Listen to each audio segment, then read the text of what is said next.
Call this meeting of the Community Redevelopment Agency, 25 November 2024. Roll call, please, Madam Clerk. Chair Rich, Here. Board Member Clark, Here. Board Member Collins, Here. Board Member Giobi, Here. Board Member Reed, Here. Board Member Campani, Here. Board Member Breckville. Here. Please stand for the Pledge of Allegiance.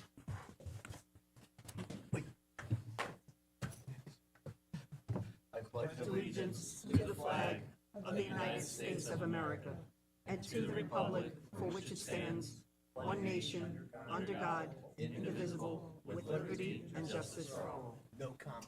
Okay. Need to learn unison. Tom's putting up with, he's put up with me. We get a motion for the approval of the So agenda. moved. Second. We have a motion by Board Member Campani and a second by Board Member Clark. All in favor? Aye. Motion passes. Comments? Do we have any comments from the public on non-agenda related items? Madam Clerk? I do. I have Robert Hamilton. Good afternoon, Mr. Hamilton. Good afternoon. I have an update for everybody. Since December 1st, 2023, the City of Stewart CDBG Program Manager Ms. Gandhi Savdas and Guardian Community Resource Management, hired by the City of Stewart, were notified by the Florida Department of State Division of Historical Resources that the rehabilitation of our property should have no adverse effects on historical properties. The new work on the windows should match the old materials, design, scale, color, finish, and on the roof, decorative and functional features are important. On July 19th, 2024 now, 5 months later, we notified the City of Stewart Program Management about the contractor, Patriot Response Group, inflicted damages on our property by the destructive installation of the negligently ordered oversized replacement windows. And we also notified the city's administration the contractor committed fraud by not replacing the roof's functional features such as our existing roof ridge vent, according to the City of Stewart CDBG Housing Rehabilitation Scope of Work. The contractor was approved by the city procurement policy, resolution number 11-2021. To comply with the purchasing requirements set forth under the Second Code of Federal Regulation 200, as well as Florida Statutes 255 and 287 by the Florida Department of Economic Opportunity. The program management and the city administration deliberately ignored our complaint dated July 19, 2024, and all of our following requests for re-inspections and to record the violations by the CDBG contractor, Patriot Response Group. Instead, the program management and the city administration tried to coerce us to release the federal funds for incomplete, destructive, fraudulent work done by Patriot Response Group. Though the contractor was legally aware of our building's historical nature, we had no choice but to file a complaint with the Florida Commerce Department that administers this. The Florida Small Cities Community Development Block Grant Program and monitors the performance by the cities with the federal grant. As a result, the program management and the city's administration's deliberate indifference, cover-ups, and dissemination of false information, Patriot Response Group filed a fraudulent lien on our property, and the city has been requested to pay the lien from non-federal funds as the work done by the CDBG contractors not in compliance with the federal standards and regulations. This morning, we inspected the documents sent to us by Ms. Gandhi. We're even more concerned the dates in the documents are wrong, do not correspond with the documents and events on our rehab, and with the previous correspondence, the city and Guardian Community Resource Management. While our address is correct on the property legal description, one of the documents, warranty for rehabilitation, A2 development, we never had them on the property. We don't understand what contract NTP means, dated January 22nd. There were no inspections on 8/15/24. Patriot Response Group was removed from the project on July 26th, as we mentioned in the previous emails, and now specifically wrote on July 26th to Guardian Community Resource Management, no one from their company or their proxies are allowed on the property. And here we are today, again. Now I understand from an email from Ms. Gandhi today that Guardian, apparently, is gonna, I guess, have a disagreement with what the state said. I sent you a copy of the state's letter today. Olga and I sent that to you. The state made a ruling. The property is to be put back the way it was in accordance with the guidelines. We don't need to wait for Guardian. We don't need anybody else at this point. We need a resolution by you guys to have Ms. Gandhi get the project back going again. Thank you for your Mr. time. Hamilton. I have Olga Hamilton.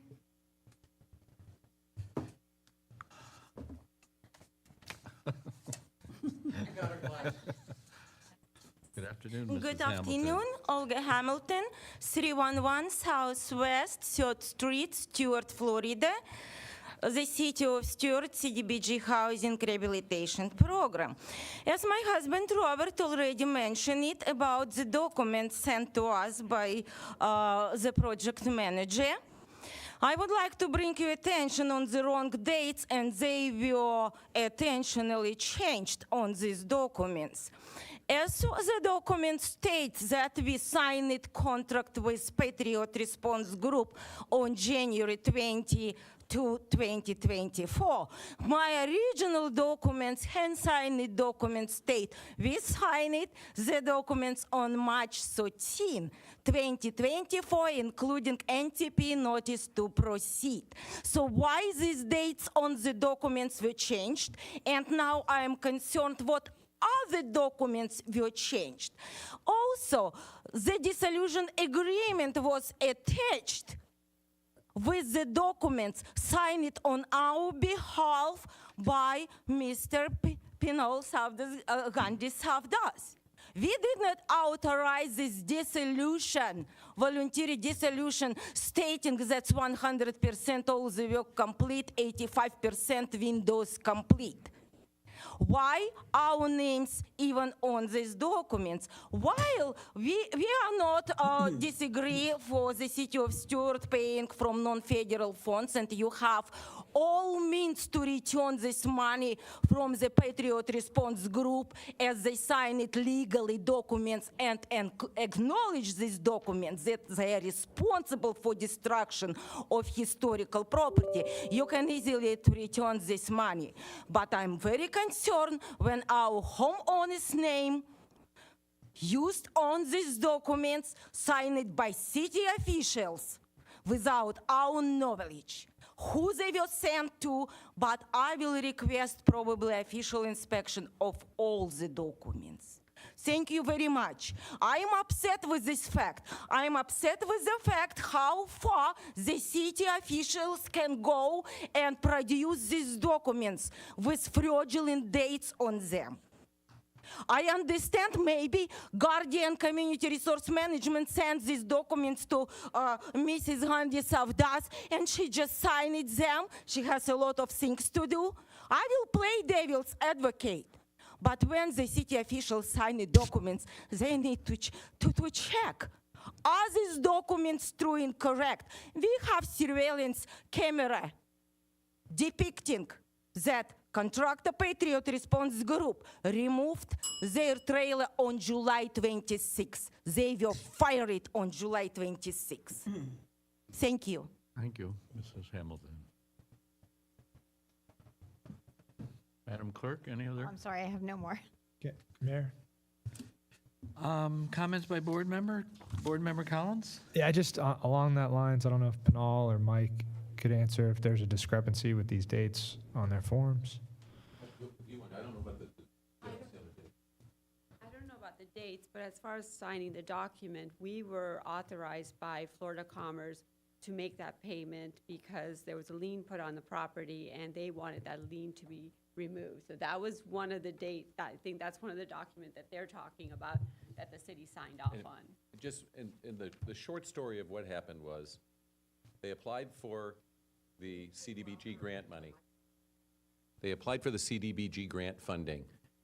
Everybody that applies for the grant funding can get a different amount. In their case, they were awarded $67,000. There were multiple contractors that had been approved by the state to perform these services. When they had the first contractor met with them, the first contractor gave them the price and it wouldn't cover the roof they wanted, the windows they wanted, and air conditioning and insulation. They chose the second contractor who said, we we can do the roofing and the windows, and we'll try to squeeze the air conditioning and insulation into the project itself as well. They put a red tin roof on. When they opened up the house to put the roof on, because of course, when you're doing this, you don't know what the shape of it is, the trusses, as well as other portions of wood, had termite damage. It was old. And so the contractor had issues and was suggesting they put new trusses in. They didn't have the money to do that, so they worked with it, and you probably saw the pictures of the straps not being exactly in the same place. Contractor told me it was because they had to find wood that was hardy enough to grab the straps. In any event, when it came time to the windows, the contractor claims that they got there and said, look, these aren't standard windows. You're gonna have to pay extra because they're smaller than standard windows. And according to the contractor, the Hamiltons authorized them to cut them in. Whether that's true or not, I don't care. That's just simply what the contractor said happened. As a result, all of the windows in the entire house were cut in and put into their positions and sealed in, et cetera. And the Hamiltons were present for all of it. It wasn't like they were out of town. They were there and watched them do, I think it was 18 windows. At the end, when the contractor said, because of these changes, we can't do your air conditioning and insulation, that was when the Hamiltons started objecting to all of the problems and all of the defects. Well, it doesn't matter. Hamiltons are correct. The windows were incorrect. As a result, the CDBG people said, we can go ahead and we'll make sure we'll take these windows out and we'll put new windows in and restore your building to the way it is. But we need you to sign this document so we can pay the contractor that you had before and we can move on to do the new one. The Hamiltons said no, they refused to pay the contractor. Under the grant administration, we couldn't pay the contractor without the Hamilton's signature. Ultimately, the contractor recorded a lien on the property. You couldn't pay them what we had agreed to provide in the grant? Correct, because it has to have the homeowner's signature on the document. Once the lien was recorded, we were contacted by the state, and the state was directing us to pay, and we said we can't because your policies tell us we can't pay without the Hamilton signature. The state said in this circumstance, because of the lien and because of the circumstances, we're directing you to pay, and they authorized us to pay it without their signature. The day that happened, before we paid it, actually 2 days before we actually paid it, I sent an email to the Hamiltons and told them that we were going to be taking care of the lien and getting it paid and getting it removed from their property, which happened. That was now completed. The state is now taking the position that they will take the windows out and restore them to the same size windows that they were before. But there's a program called SHPO, S-H-P-O, which is the State Historic Preservation Office, that has, because of all this stuff that got swirled up, they had an asphalt shingle roof, and SHPO, or the Historic Preservation Office, is saying the red tin roof that they applied for to have put on their building does not meet the historic guidelines that they had signed off on to get the historic designation on their property, and started an investigation on the windows and the roof. As of right now, it has been determined that the windows do not meet the historic guidelines and that they are going to need to be replaced, and the CDBG grant has said that they will ultimately let them hire a different contractor to replace them. The answer from SHPO on the roof has not been specific yet. We don't know what their position is on it.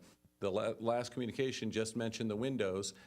The city doesn't want to move forward on either until we absolutely know whether it meets the guidelines or not.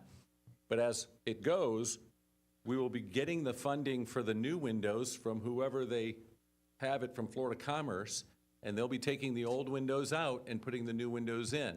The Hamiltons are just here saying that we shouldn't have been allowed to pay the contractor and that the city signed off on and or paid the contractor, which I announced to you guys at the last meeting and was done pursuant to Florida Commerce direct instruction to stay in compliance with the CDBG grant program.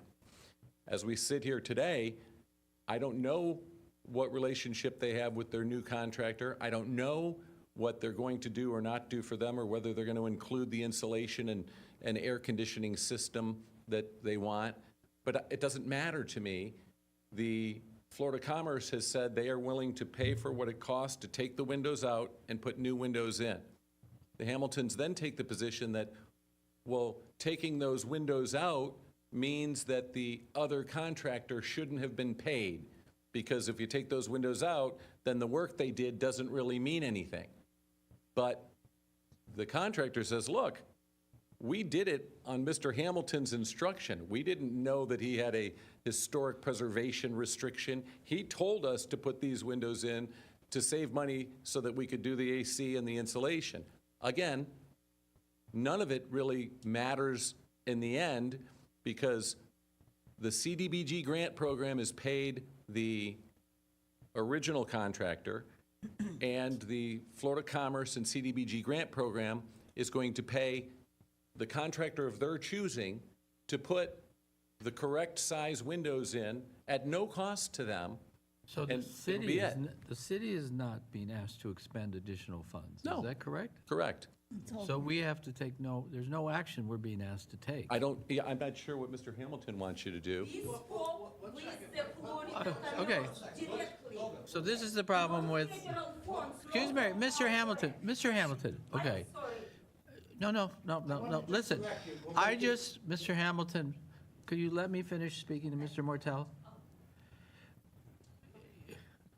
This is a complicated and long enduring issue here.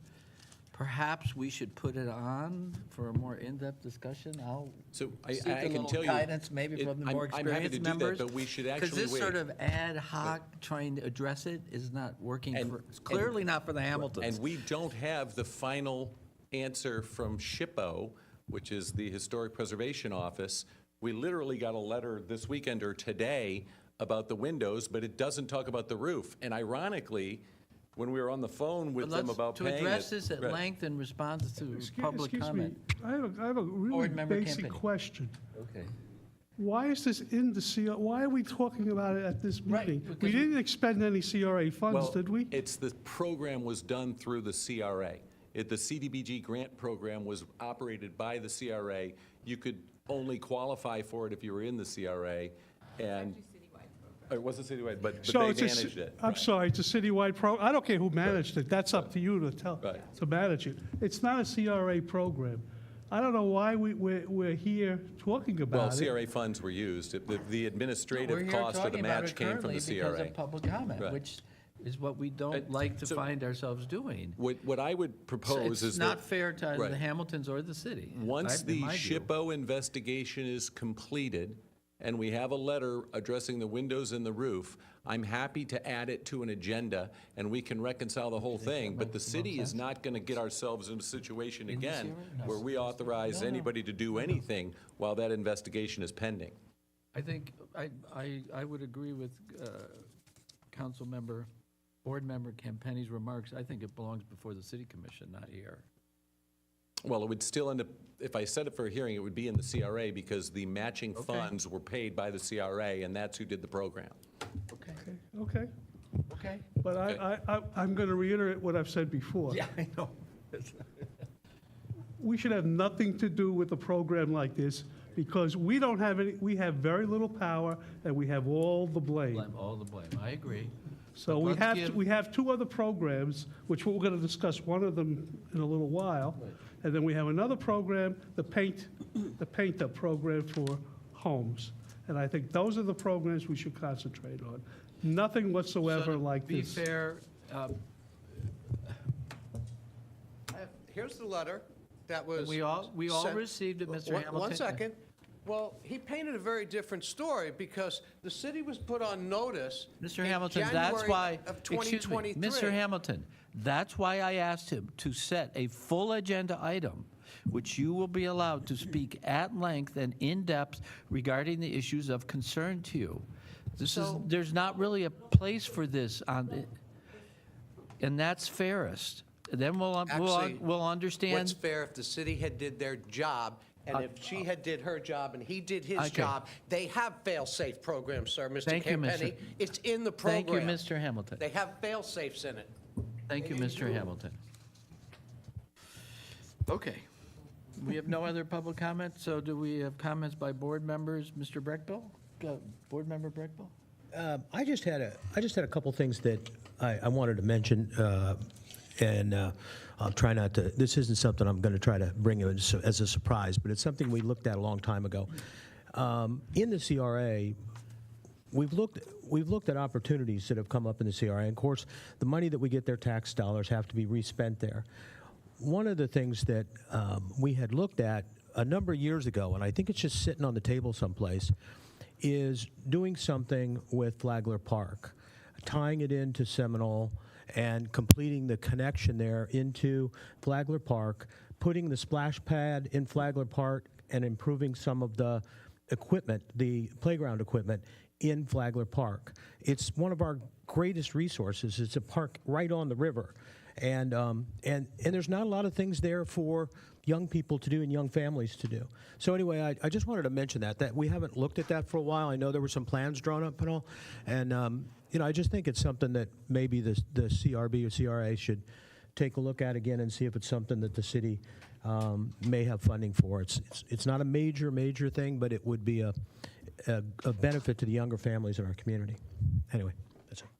Well, just to sort of emphasize that, Board Member Breckville, I had a meeting with Penal on another issue, and she said one thing she would like is ideas and direction from the boards. And I think you're right. I think we should, if we see opportunities, we should bring them forward. And Yeah. So what I can do in either January or February, bring a CRA plan to the board, and we can amend the plan and add the projects that are directed by this board. Right. That would help me with direction on how to move forward with projects in the CRA. in the meantime, you're free to meet with her and discuss what's possible.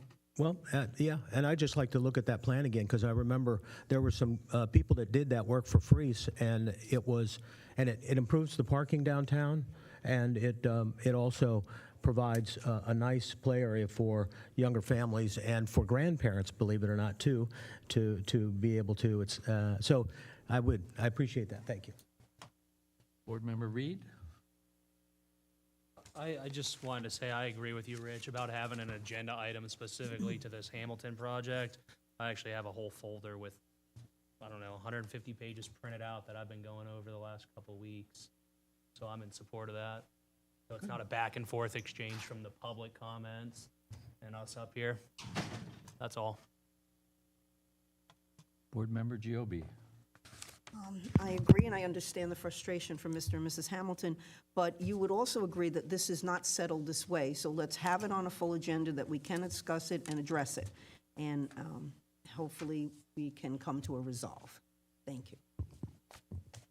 Board Member Clark, do you have any comments this evening? Okay, yeah, I'd spoken to Mr. Hamilton recently, I think on Thursday, I spoke to him, and I was gonna bring this up for us to try to figure out how we can address it, so I'm glad that they came today and that we're gonna try to find a way to address it. Following up with Mr. Breckbill's comment, I think we had done this corridor study and the area study of the triangle area, and there were some ideas about one-way pier and some other things. So I'm gonna meet with Pinal again on some other things, and maybe, like she said, we can come up with some ideas and some project for the future.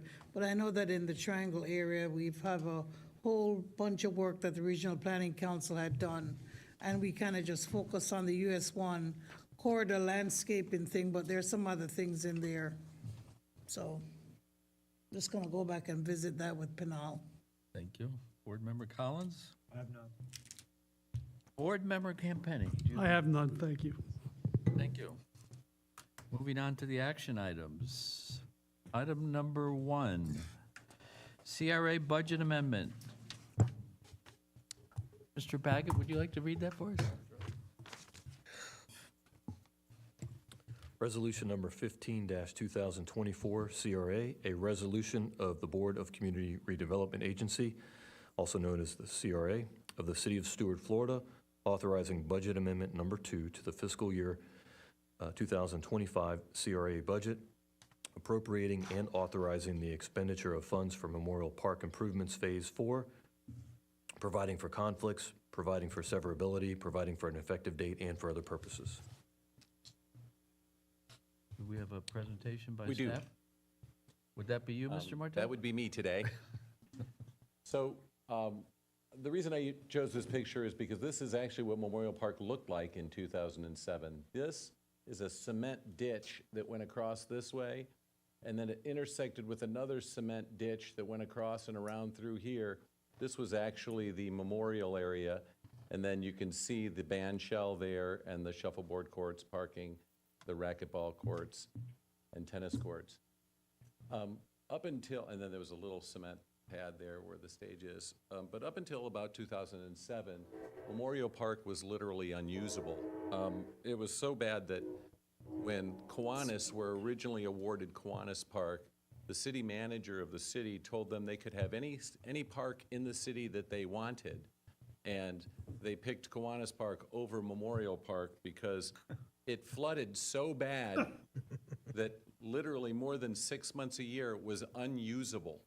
In addition to that, the original early days of the water treatment plant, before it had dampers and other things to prevent you from enjoying the fragrance from the area, made it even worse. So it was literally a swamp for the first 95 years of the city's existence. In 2007, after some discussion, the city created a group called the Friends of Memorial Park, and one of the city commissioners, Mary Hutchinson, was kind of leading the way. They had multiple public hearings and put together kind of a long-term redevelopment phase of the park. One of the reasons why is because Arts Fest was regularly being held in the park, but there were several times that it would get flooded out and that the water was so deep in Memorial Park they couldn't even do it. So the park's approximately 9 acres in size, and it's right next to the Martin County Courthouse and the Stewart Water Plant. The Friends of Memorial Park intention was to create a plan. As the plan went on, in as recently as 2009, as they were doing it, you can see here it's better angles of the cement run things, and they were literally like 3 feet deep, and they would, every time it rained, they would fill with water.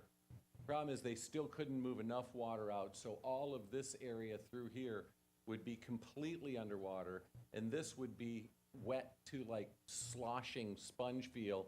This also was underwater. The Friends of Memorial Park put together a giant master plan that also included improvements to the streetscape outside of it, and it was a multifaceted, multi-million-dollar expense.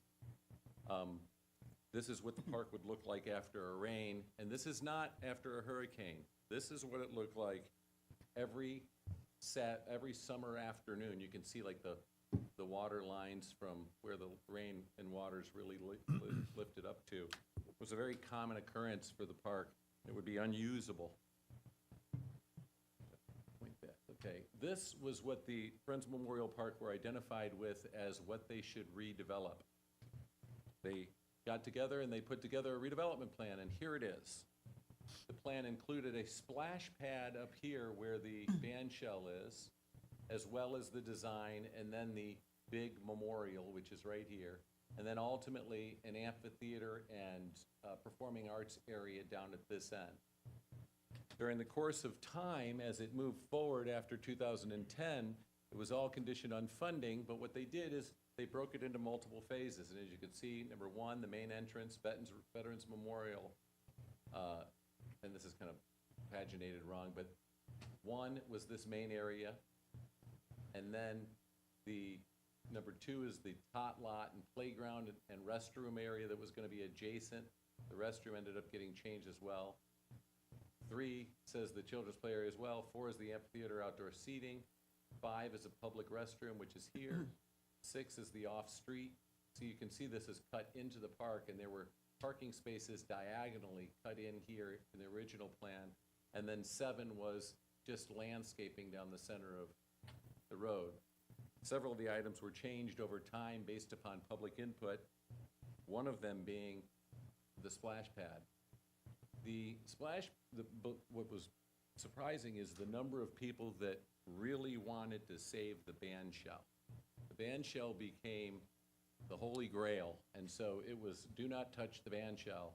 As a result, what ultimately happened was, going back to Mr. Breckbill's comments, the public meetings and hearings resulted in the splash pad or water feature being moved to the Guy Davis Park, and as part of that plan we've been working on with Guy Davis.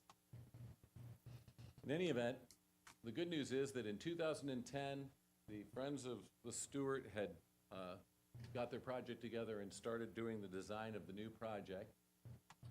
And in 2011, you could see it was well under construction, and a giant water feature was designed so that it could manage the drainage all the way down through here as well as in here.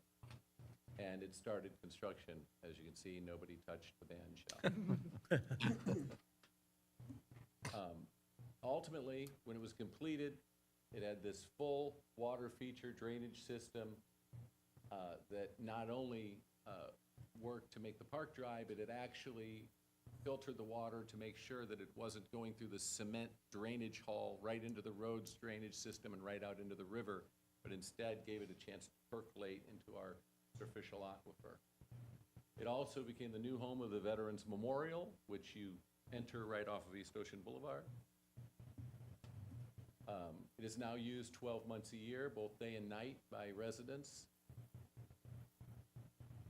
The revitalization project took this underutilized park and really made it a beautiful area that offers something for everyone, and there's been numerous events since then. This is the kind of finished version or aerial version. You can see in this picture there's no pedestrian improvements, there's no crosswalk here, the bathroom isn't there. So as these phases were done, I don't know what just happened, I don't know. It didn't turn off, what did it do? So, I don't know, go back to like 12, I think. You were right. Okay, right there, that's good. So, in any event, as each phase would come through, we would try to get the funding and figure it out, and obviously we got the funding for this phase and did it, but we couldn't do the bathroom, we couldn't do the streetscapes, and we couldn't do other matters. And then we got funding for the commemorative plaques, and if you look, you can see here it's 1, 2, 3, 4, 5, 6, all the way through to 13, and here are the different plaques identified that have all been added all the way around the memorial. It received, the revitalization project received FSA's Outstanding Achievement Award in June of 2012 because of the transition and as well as the memorial. The final phase of Memorial Park, which is why we're here tonight, is, and when I say final phase, it was the final phase of the vision of the Friends of Memorial Park that were identified and put in place back in 2007, 8, 9, and 10. Obviously, these phases have been switched around a bit, and the commission has the authority to do additional things, but the vision that was adopted by the board in 2009 and pursued, this would be the final phase of it. I have it, this is the actual blueprint model of it. This is overlaid over the park to show where it is. This is the bathroom that currently exists in the park, and right here is where the memorial portion is. This is the courthouse right here, and this is that cement stage that's currently there. It would consist of a stage right here that's got a covering. This would be kind of an elevation so that there's a little hill here. These are park benches underneath trellises and a wide 10-foot wide entry, and then 10-foot wide path all the way around the park, tying into the rest of the park so that we can do events there, such as Arts Fest, but also if the Green Market ever wanted to be there, you could put the tents on either side of it and have a bigger place, and obviously utilize Wells Fargo as well. This is what the stage and cover is gonna look like. So this is the back of the stage. That's an ADA required ramp to get up. There's stairs on each side. This is the side view. That would be the bathroom in the stage area and the building, and then this is the awning. It's an aluminum awning that can withhold, I believe, 100 mile per hour winds, but it's also collapsible. So in the event of a hurricane, it can be taken down, kind of like we do with the sunshades over here. It also works as a reflector for the projection of movies and/or information on the screen. You can see an example of one right here. That's kind of what it would look like. This is how it would look from above now in the final drawings. I mentioned here that it's 28 feet tall, just because that looks like it's pretty high, but the courthouse right next door to it is 45 feet tall, and the water treatment plant is about 30 feet tall behind it anyway, so it won't be at all out of place.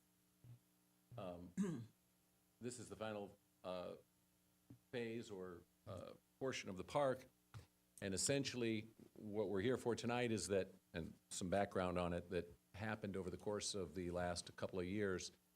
In 2021, I believe it was, when the ARPA funds first came out, the commission and the city manager approved and authorized funds for the park. It went to design. The design ultimately got approved and authorized. It went out to bid while David Dias was still city manager, but then came in sometime after I was acting city manager. And the person that was selected for the bid wanted an additional $150,000 because he didn't know there were ARPA funds involved, even though 16 pages of the 32-page document mentioned the ARPA funds being involved. Anyway, we spent a long time trying not to get sued because we didn't want to say, okay, we're going to go somewhere else and violate procurement. Took about a year to get that resolved, and that puts us in a very tight squeeze because it went the same thing. It went back out to bid. The bids are in. We've got the low bidder, but if we don't issue a PO in December of 2024, we have to send the ARPA funds back. So ARPA is paying about $1.5 million. The CRA request that we have before the CRA board tonight is a $1,078,000 approximately. That's the balance of what is necessary, and the reason for that is we had, back in the early 2000s, there was an impact fee called municipal impact fees, and it was intended for municipal infrastructure. And in fact, there's an agenda item from June of 2008 that says the municipal impact fee should be used for Memorial Park's redevelopment. Well, we stopped collecting the municipal impact fee during the downturn in the economy when we were trying to make it so that businesses could afford to move forward, and it was just an additional expense, so the commission voted not to continue collecting it. As a result, that fund was dormant, but there was $146,000 and change in the account for it. So in speaking with Jolie, the finance director, we've put that money to this so we can clear that out and don't have to audit it, don't have to carry the account forward. We're not collecting those impact fees anymore anyway. In addition to that, the last time we had a half-cent surtax or infrastructure surtax, as you know, the city purchased the completion of Haney Creek, about 52 acres, to make it a preserve with the county. And the county also bought a bunch of land out west, and then also did their water park. We had $33,000 left in the account from that surtax that needed to be spent either on a recreational facility or on preservation land. Not a lot of preservation land in Stewart. Working toward the recreational facility, it was either going to be Guy Davis or Memorial Park, whichever one came first. And in light of the fact that this new surtax has just been adopted by the referendum, it seemed prudent to wash that out so that there's not two surtax accounts, or so that they're not commingled, so there's no question about it. Use that $33,000 to pay it off and get rid of it.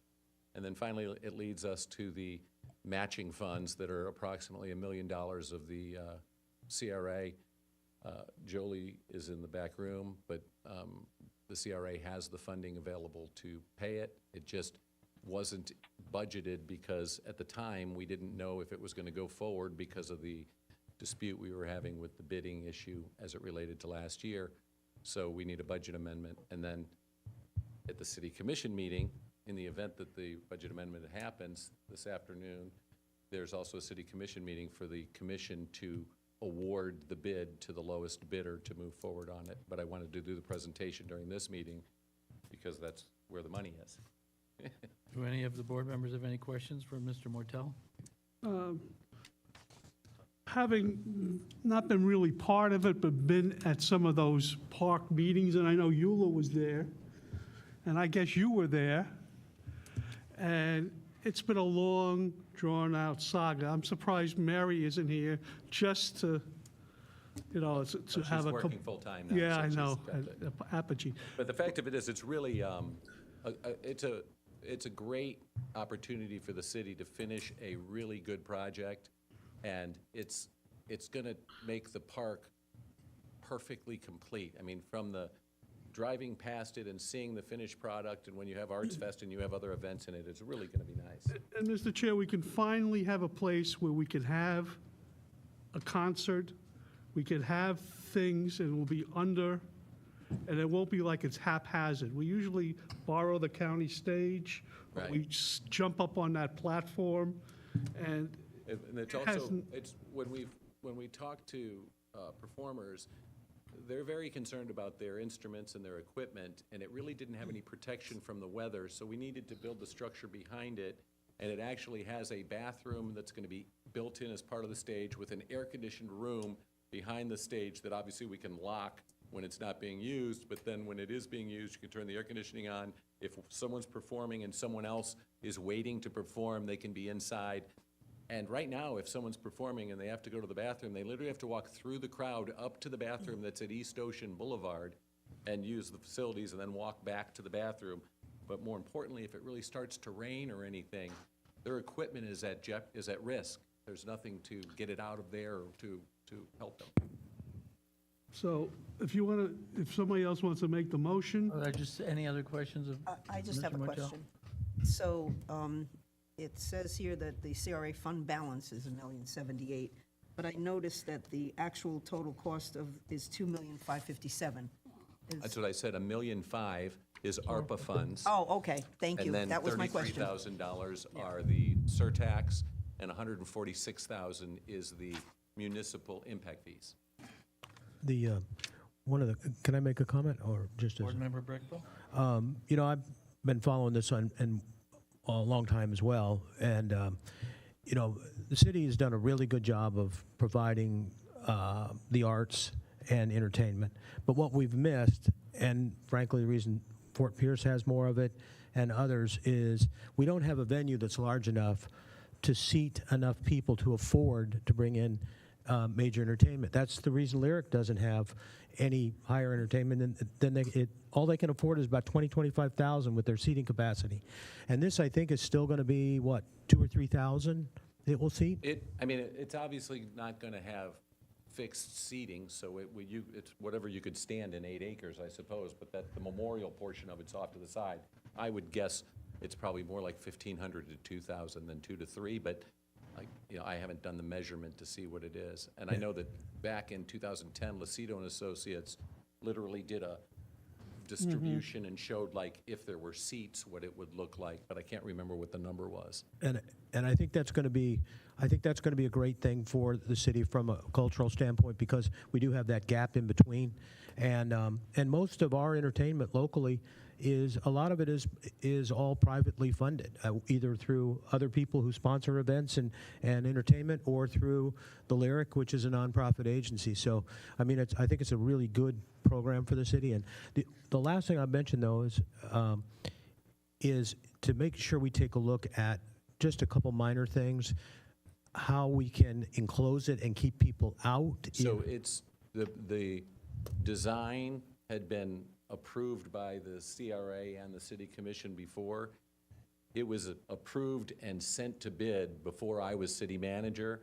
So we can't adjust the design or we violate the procurement. So it is what it is. Well, it just might be, if you just might look at it, see even with it how it is, something that we may have to do later. But like as bringing in some you could entertainment. always put temporary fencing. Yeah, I've had to bring fencing in, but that's all I'm saying, just making sure that we've got it. But anyway, I appreciate that. So, Chris, do you want to say anything? No. Then I'll make a motion. No, I'd just like to make one comment. I haven't said anything, Mr. Campani. I'm sorry, Board Member Clark, please. You mentioned about the seating. I forgot the design, it's been so long. But and the county, we always borrow the county bleachers, but that means that we're gonna have permanent bleachers then? No. Still gonna be some form of seating? There's going to be no, so if you look, what Lucido and Associates did is literally added seats all the way through across as if it was set up as a full event. I can find that document, I'll email it to everybody after the meeting. The only permanent seating that's here right now is, this is a trellis that's above this area, and there's 1, 2, 3, 4 benches there, and 1, 2, 3, 4 benches on the other side. So that's the only permanent seating as it relates to the view. This is going to be a modified hill, so that it's going to be created so that if there's people here, and people standing here will be, 2 or 3 feet above them. It's a Florida hill, Amphitheater-like. so just an incline.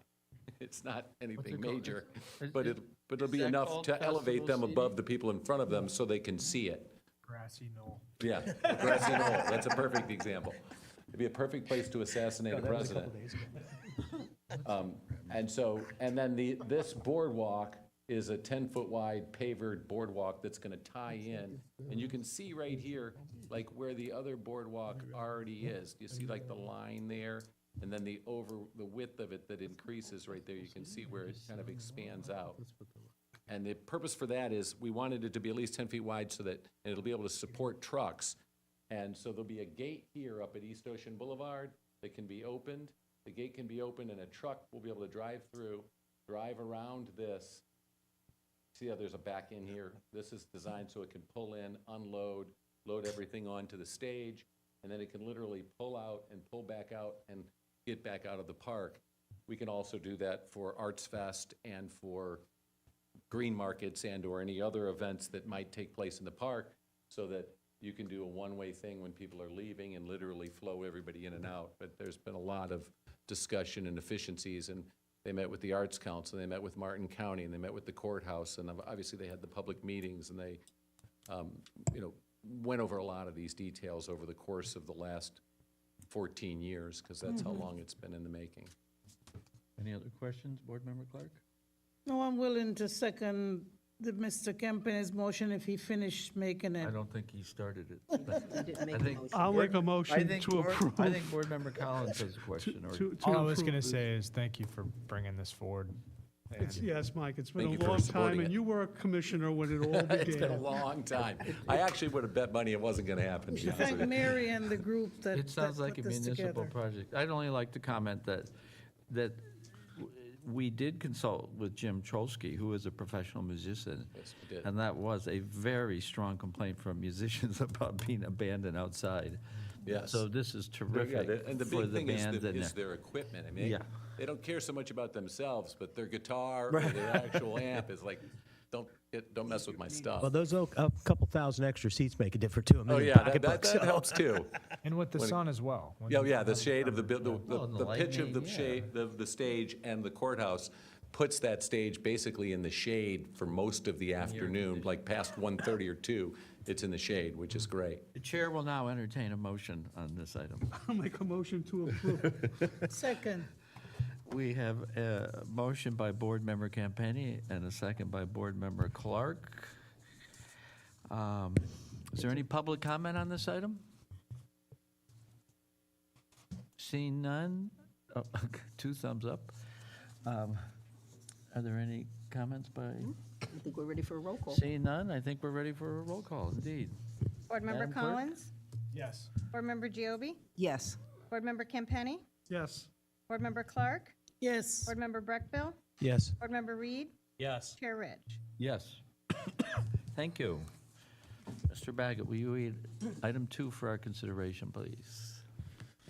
Resolution number 12-2024 CRA, a resolution of the Board of the Community Redevelopment Agency of the City of Stuart, Florida, authorizing an amendment to the Business Improvement Reimbursement Program, also known as BURP, criteria, evaluation, matrix, and clarification to program guidelines, providing for conflicts, providing for an effective date, and for other purposes.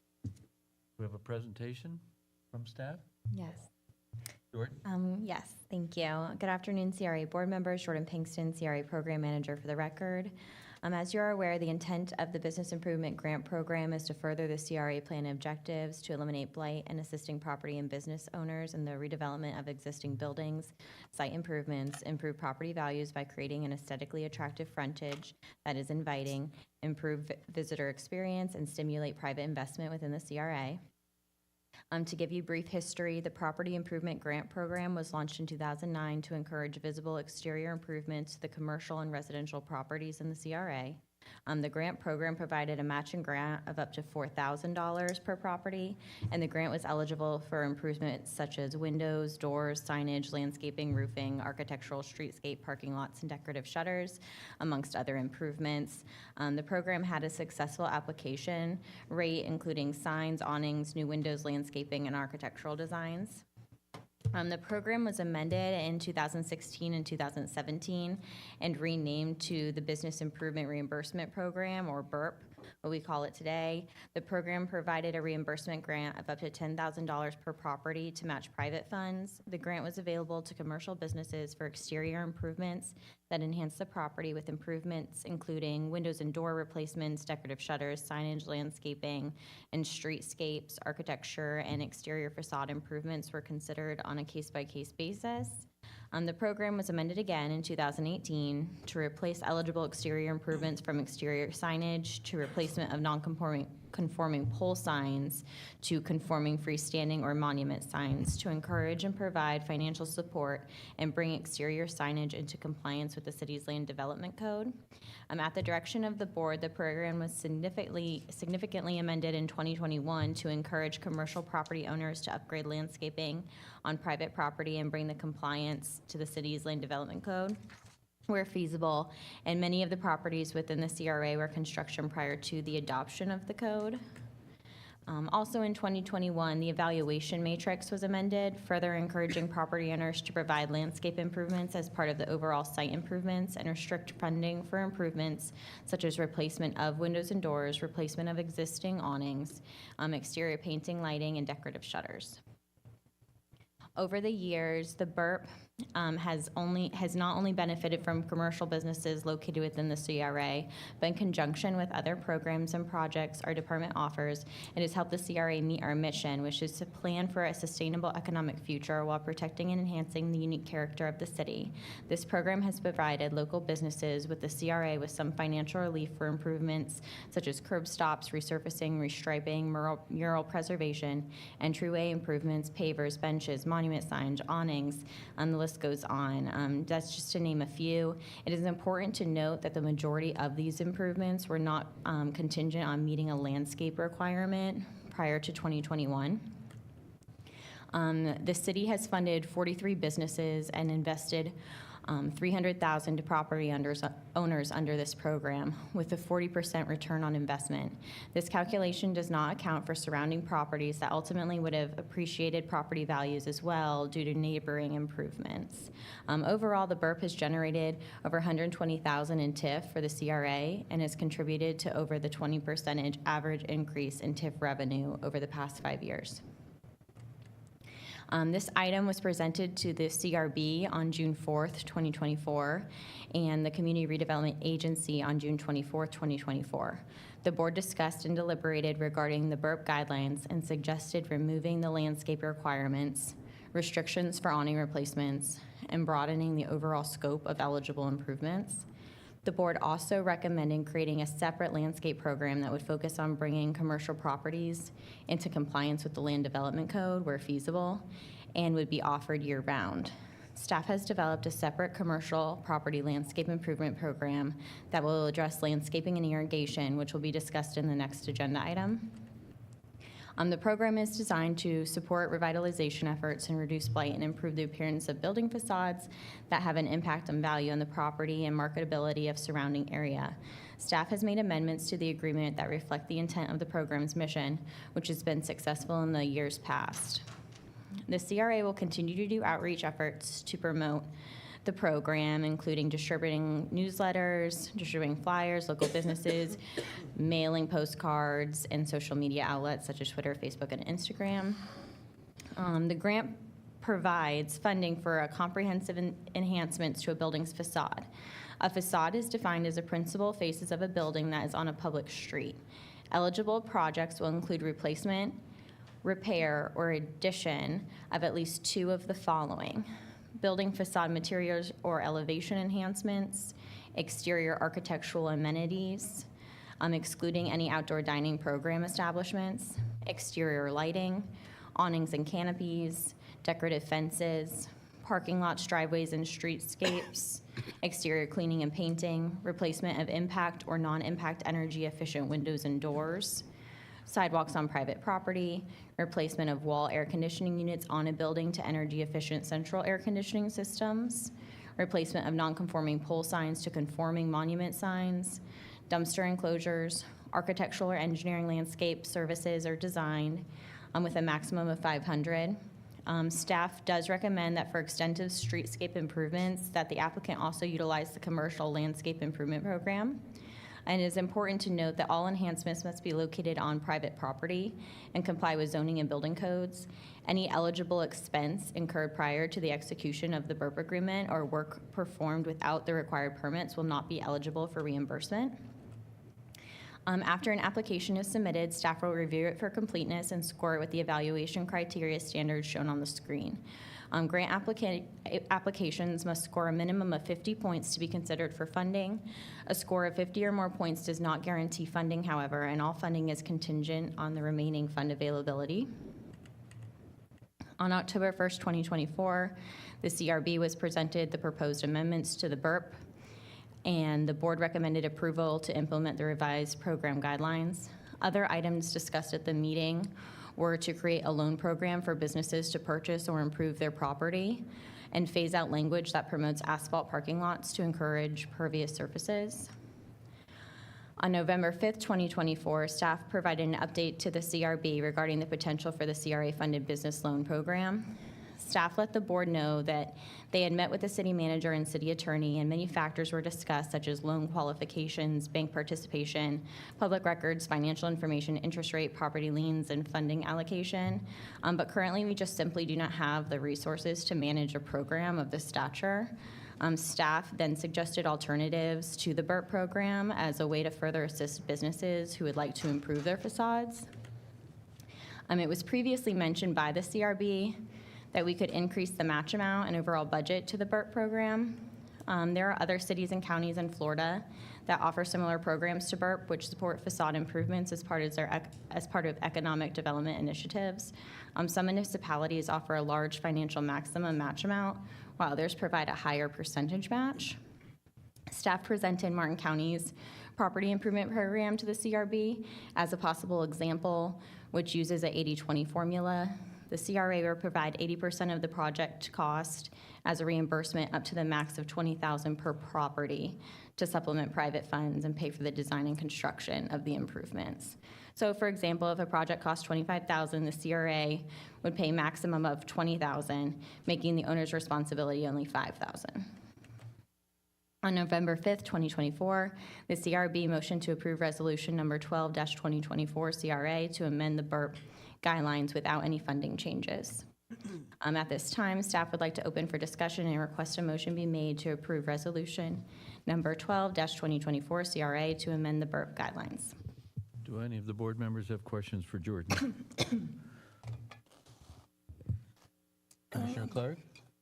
Jordan, I know that sometimes we've had problems with people getting the money. They've said it's not enough to do what they want, or we haven't had enough applicants or whatever, but I hope that this one will, we've talked to people in the community and you think that we'll be able to get some use out of this, doing it this way. Yes, ma'am. Almost every year we max out and we have enough applications for the amount we fund for the program annually. However, I think that separating out the landscape will help. Okay, yeah, we had some irrigation thing. Board member Giobbe? No problem. I have a question because it's my understanding that the asphalt, the pervious surface is very successful. And it's just a suggestion, not a requirement for the loan program. Yes. I don't know what the cost difference is between regular asphalt and the pervious asphalt. but I know that one seems to certainly take care of quite a bit of flooding in those areas. Sure, and that was mentioned, obviously, by the CRB. I think the overall consensus was let's change the guidelines now and see how it goes. And then if we need to encourage pervious surfacing in the future, we can address that as needed. I mean, staff always has their recommendations when these applications come in anyway, so we can always strongly encourage it, but it won't push anyone away if we Well, I thought it require might be it. part of the point system. Mr. Chair, or Board Member Giovi? I'm sorry, Yes, just, I'm sorry. Commissioner Giobi, are you done? Yes, I'm sorry, We- yes. we- I mean, we- Board Member We have Campanelli. changed this program almost yearly since it came into existence, only so that we could work with the applicants. So I am sure this will not be the final iteration of this program. No, I'm sure, and change is needed with any of these types of programs. Thank you. Any other questions?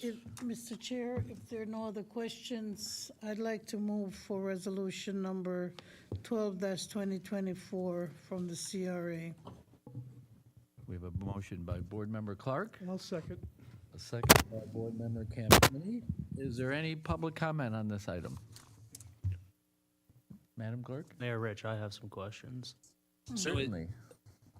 For Jordan, is this an 80-20 or 50-50? Because you saw that the CRB, I believe you mentioned, was 80-20. That's what their recommendation was, but So the reason that staff brought that forward was as an alternative to a potential loan program that was requested for staff to research. No, this is going to be maintained at a 50-50 like it currently has been. okay, so it'd be maintained how it has been in the past, basically. There's no loan program that's a part of this, or it's a grant 50-50 matching, and that's it? Yeah, so applicants apply and they receive a 50% match of what is spent up to $10,000. So it's still a loan program that we cap out at $10,000. Now, looking back historically, where it's changed from 4 to 10,000, did that change because maybe there wasn't enough applicants in I think it past was years, actually or opposite. It was opposite, so okay, so now it's changed because there's less applicants, so we can have more funds for each applicant, I And guess they're you kind could of say? requiring more extensive to meet land development code regulations improvements. So as to allow them to meet all of the check Just boxes. to clarify, it's not a loan. No, I mean, no. They don't have to pay us back. We No, give they them- don't pay us I back. think that was discussed originally, though. Okay, so sorry for any confusion. The CRB had requested us look into a loan program. And instead of going that route, it was directed to staff by the city manager and city attorney that maybe we just suggest restructuring the current business improvement grant program. How many applicants did we get last year that applied? Last year total, because we had 2 grant cycles, we had 9. Gotcha. We actually had to up funding and do a budget amendment because we had too many. All right, that's it. Thank you.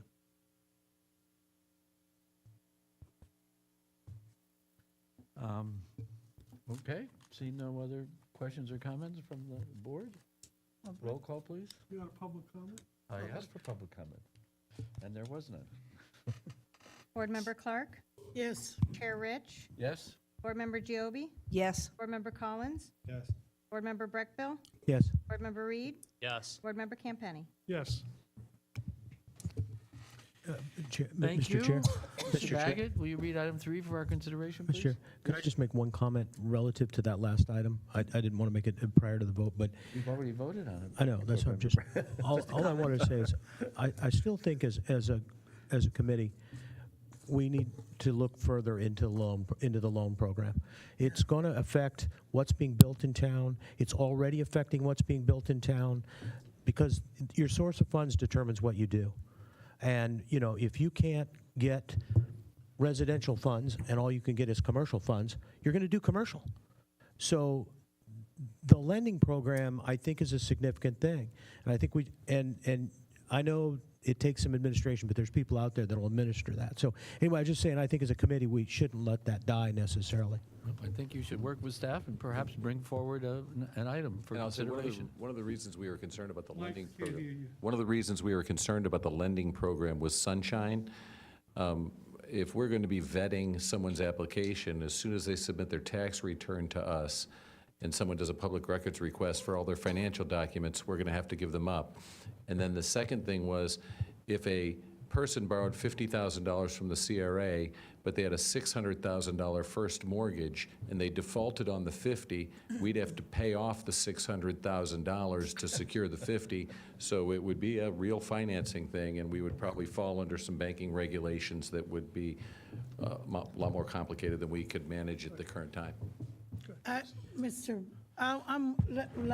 Burkeville, I'm going to look into what people in West Palm or some other places do on that loan program for sure, just to see if there's any possibility. Give the money away and get caught up in court. I hear you, I hear you. We're ready for you, Mr. Mayor. I would just like to say one thing. For me personally, I would like to see us moving away from this kind of thing and just focus on being a government and not be giving money away. I voted yes reluctantly because this is what we do, but I would like to see us not loaning people money, not functioning like a bank, and just focus on essential services would be my personal 2 cents. Now we're ready for you, Mr. Becker. Thank you, board member. Resolution number 13-2024 CRA, a resolution of the Board of the Community Redevelopment Agency of the City of Stuart, Florida, establishing a commercial property landscape improvement matching grant program within the community redevelopment area, providing an effective date and for other purposes. Do we have a presentation by staff, Jordan? Do. Good afternoon, CRA board members. Jordan Pinkston, CRA program manager for the record. Today, staff would like to discuss the proposed guidelines for the new commercial landscape improvement reimbursement grant program. The City of Stuart Community Redevelopment Agency Commercial Landscape Improvement Program is an incentive program designed to encourage irrigation and visible exterior landscape improvements to the commercial businesses in the City of Stuart CRA area to meet the Stuart's Land Development Code requirements. Commercial businesses are essential to the fabric of downtown Stuart, and for the past 15 years, the CRA has offered businesses financial relief for improvements made through the BURP program. But over the years, program initiatives shifted, and guidelines and evaluation matrices were amended to encourage upgrades of landscaping and trees to promote shade, walkability, and bring businesses into compliance with the city's land development code. Staff and business owners have found it increasingly difficult to fund facade and building improvements along with the additional landscape requests for the BURP program. The CRB and CRA supported staff to implement a separate program focusing on grant assistance for business owners to plan to do significant landscape improvements. The Commercial Landscape Improvement Grant Program, or CLIP, can be used in conjunction with BURP or could be applied for independently. The CRA recognizes that many properties within the CRA were constructed before the adoption of the city's current landscape code. This has left the CRA with many commercial properties that have little, if any, aesthetic appeal.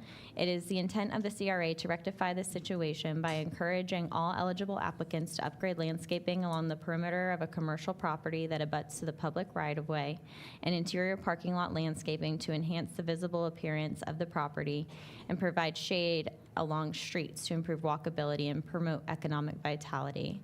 If there are site limitations, the applicant may consider planting shade trees within the city's right-of-way adjacent to the property, and this may include, but not limited to, asphalt removal, plant materials, native plants, and shade trees. For this program, irrigation is a requirement for reimbursement. The CRA has allocated $25,000 of CRA TIF funding for fiscal year 2025 to budget for this program. The grant program provides a reimbursement of up to $5,000 of public funds per property to match private funds to pay for the design and completion of the landscape improvements. The Commercial Landscape Improvement Program shall provide a 50% match grant reimbursement for any eligible landscape improvements up to $5,000, which are consistent with and further implement the City of Stuart redevelopment plan and land development code. Funds may be used for one or more of the following types of enhancements: landscaping around buildings and lot perimeters for buffers, parking lot islands, green space. Landscaping could include native plants and shade trees where feasible, installation of irrigation systems, demolition and removal of asphalt, concrete, and impervious surfaces to add landscape areas. But the following is not eligible for funding on its own, but may be funded as part of a more comprehensive landscape improvement: decorative walls, fencing, planters, hardscape plazas.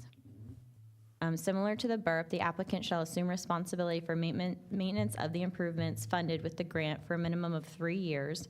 Failure to maintain can negatively impact the future funding of projects for the subject property. The program will not reimburse the grantee for work previously done or already underway prior to the board's approval of the grant. It is the intent of the CRA to fund applicants on a first-come, first-served basis. Staff will review the proposed improvements and conduct a site visit. Applicants, even those that meet eligible criteria, may not be approved if the project conflicts with objectives and goals of the Land Development Code. If the applicant is applying for a BURP simultaneously, which is strongly encouraged, that the applicant must complete the application form for both programs and submit them together with all the requirements of the package. Acceptance of an application to one program does not guarantee approval of both programs. On October 1st, 2024, the CRB was presented with the proposed program guidelines. The board recommended approval to initiate the new program with the provided guidelines and budget. And on November 5th, 2024, the CRB motioned to approve Resolution 13-2024 CRA to establish the CLIP program. Staff is excited to implement a new program that we believe will create more visual appealing commercial properties, promote economic vitality, and bring commercial properties back into compliance with the Land Development Code and the CRA. And with that, staff would like to request a motion to approve Resolution 13-2024 CRA. Are there any questions of Jordan by the board? I do, Mayor Rich. Commissioner Reed, Board Member Reed. Yeah, I know it talks about maintaining and stuff, and how it can negatively impact funding. Can you explain further on that, how it would affect funding? Does that mean from like a board perspective, like if they're not maintaining it, we notice that? And It's more so for future funding. So if they don't maintain what we granted them initially and they came in to apply for this program again, or the business improvement grant program, then we may not put them on the same rate scale so it's as not like someone we're sending else. code enforcement out if they don't maintain what they did through the program. Well, that would or- be general for anyone, Gotcha. so. Okay. And how many applicants were there for this last year? This is brand new, we haven't Brand started new. it yet. This is established.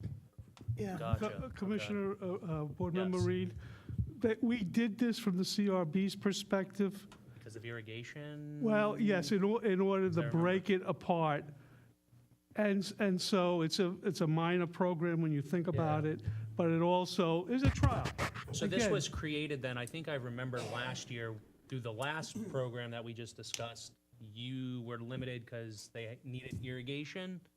And I think that's why a lot of applicants weren't Yes, doing it. Someone can yes, correct me if yes, I'm wrong. yes. And So this they was didn't want to created spend then. their money for the facade program Gotcha. So this was for created. irrigation. So this is a little different Okay. to allow that. And again, if it doesn't work out, next year it may be gone. Okay, that's all then. Thank you. Any other questions of Jordan by board members? No, it says that it will be in compliance with the Land Development Code, and I know that we had some issues about right-of-way and some other things the other day, so Commissioner we'll work Collins? through it. I'm sorry, Board Member Collins.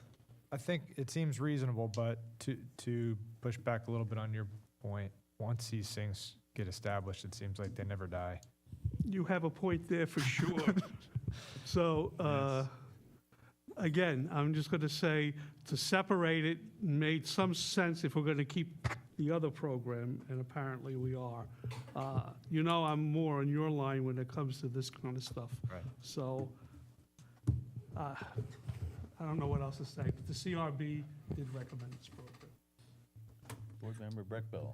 I would just just mention that I may have a conflict because my building is one of those that might be eligible for this, so. Perhaps you should recuse yourself. I would be happy to, but Fill out that paper. make that. Along that line, I will mention one thing. You can't, you just recused yourself. I'm not going to vote, I'm just making a And eat your comment. cake and have it too, Mr. Breckville. Board I'm member. making a comment. You can have this piece of the pie. You know, we do a lot to try to preserve trees and landscape in the city. I just throw out that I hope this program will dovetail with whatever our code issues are. Like, just say, for example, the property I've got, if I were build on that, I have to build up on the street, right? Which means I have to tear out all my trees because all my trees were put on the street. So I'm just saying, some of this stuff, we just need to look at it because we may be doing something that then we're going to require somebody to tear it out again in 3 years or something. So that's the only other comment I have. Considering we didn't have ZIP 4 yet, I'll make a motion to approve. We have a motion by Board Member Campenny. Mayor Rich, may I? I want to ask Mr. Lee Baggett something then. So is Mark recusing himself from voting because he has property that he could potentially apply for, or? Or you have an application in or something? I don't have one in. So how would that work for, like, if I have property, commercial property that I may or may not be a part of, would I recuse myself then? Or how does that work, Mike or Mark is Lee? gonna apply. He knows he's going to apply. I don't know if Mike has anything to add, but he seems to have an imminent thought that he might be applying. Yeah. Gotcha, I You're way have. out in Have you okay. seen the front of my I property? don't foresee myself applying He has dead personally. trees in front of his property. The creation of the program does not inure a special benefit to anybody on this board. Okay, It is the awarding of money that would inure the benefit. So if we were voting on an item that was inuring a benefit to you or And he another, would recuse. it would have a conflict of interest. okay. Which we actually do vote on the awards, don't we? Yes. Okay, so that's I'll what we'll second get you, that Board motion. Member Breckville. All right, It was thanks, seconded guys. by- It was seconded by Commissioner Cole. I thought I seconded it. Thank you but for it's clarifying. Okay, we have a motion by Board Member Campenny, a second by Board Member Clark. Is there any public comment on this issue? Seeing none, questions or comments by the board? I have none. I have none. Seeing none, Madam Clerk, call the roll, please. Chair Rich, Yes. Board Member Clark, Yes. Board Member Giobi, No. Board Member Collins, No. Board Member Reed, Yes. Board Member Campenny, Yes. Board Member Breckville. Yes. The vote is 5-2. 5-2. 5-2, the motion passes. It says staff update. Does such a thing exist, Mr. Mortel? Sometimes there's an update, but there's probably no items today. Pinal? See no other items for our consideration. This meeting is adjourned.